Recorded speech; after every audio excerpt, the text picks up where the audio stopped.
ये कहानी है मेरी यानी जानू की। आज विकास पूरे 10 साल का हो गया है।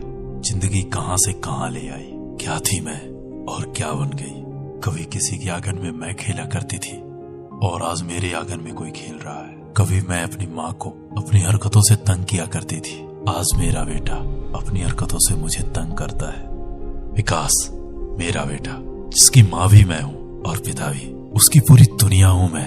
एक पल भी मेरे बिन नहीं रह सकता। अब धीरे धीरे वो बड़ा हो रहा है और समझदार भी हो गया है।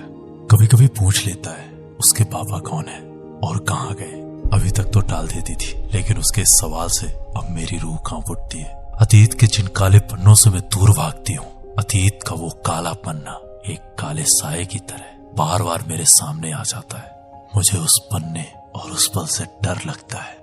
जब मैंने 10th पास आउट किया था और 11th में एडमिशन लिया, उसका 12th में न्यू एडमिशन था। पहले कभी नहीं देखा था उसे और ना ही उसे जानती थी, लेकिन उसका वो दीवानापन बार बार मेरे सामने आना, मुझे देखते ही अपने बाल बनाना, हाय, उसे देखकर ही दिल मचल जाता था। कुछ तो कहना चाहता था लेकिन बोलते बोलते रुक जाता था।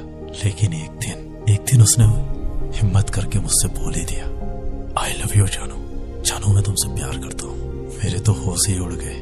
मैं ना समझ ही नहीं पाई कि मेरे साथ हो क्या रहा है। धीरे धीरे उसकी ये हरकतें, उसका ये पागलपन मुझे उसकी ओर खींच ले गई। मैं भी उसके साथ जिंदगी जीने के सपने देखने लगी।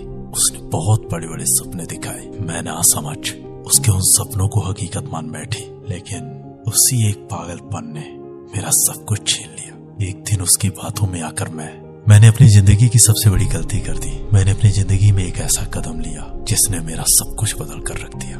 हमने जज्बातों में आकर वो कर दिया जो शायद हमें नहीं करना चाहिए था। उस गलती के ठीक 1 महीने बाद वो गांव छोड़कर शहर चला जाता है। जब मेरी उस गलती का एहसास मेरे पिताजी को हुआ, वो उस सदमे को बर्दाश्त ना कर सके और अपने दिमाग का संतुलन खो दिया। माँ ने राज से संपर्क करने का प्रयास किया, लेकिन राज के पिताजी, जो हमारे गांव के सरपंच थे, उन्होंने तो मुझ पर ही कीचड़ उछालते हुए हमें ही गांव से अलग कर दिया। अब हम गांव में जरूर थे, लेकिन गांव का कोई भी सदस्य हमारे फैमिली से कोई रिश्ता नहीं रख रहा था, ना ही कोई बातें कर रहा था और ना ही कोई हमारे घर आता था। अब हम अपनों के बीच में पराये हो चुके थे। गांव वालों का वो व्यवहार हमसे बर्दाश्त नहीं हुआ। कुछ दिन बाद हमें मजबूर कर दिया जाता है गांव छोड़ने के लिए। अंत में हमने अपना घर, अपना खेत, अपना सब कुछ बेच करके हम शहर शिफ्ट हो जाते हैं, जहाँ सब कुछ नया था। ना कोई अपना था, ना ही कोई पराया। हमारे लिए सब कुछ नया था। पिताजी की तबीयत अब और गंभीर हो चुकी थी। माँ की दुर्दशा मुझसे देखी नहीं जा रही थी, लेकिन कर भी क्या सकती थी।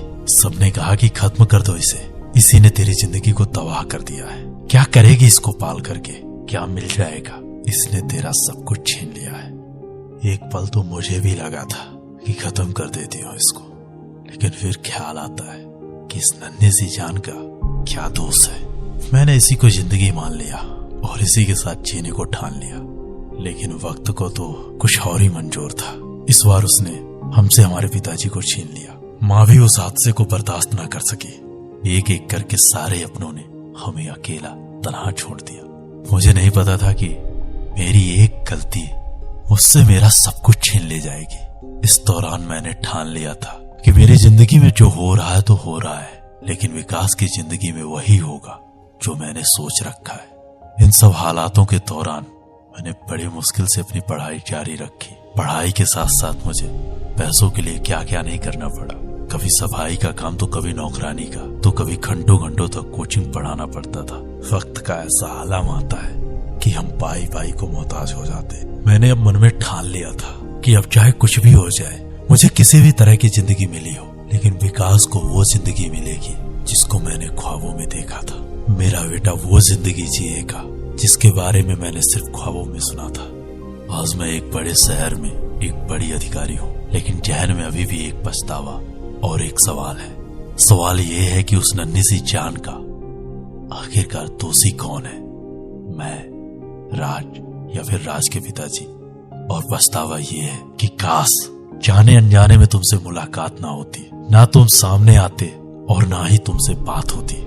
काश मुझे पता होता कि तुम नहीं हो मेरी किस्मत की लकीरों में। तुम्हें पाने की वो चाहत यूं ही बेकार ना होती, ना तुमसे इश्क होता, और ना ही उस इश्क की ये सजा होती। खैर छोड़ो, मोहब्बत तो हमने की थी तो सजा भी हमारी ही होगी। लेकिन विकास का सवाल अभी भी वही है कि आखिरकार उस नन्ही सी जान का दोषी कौन है।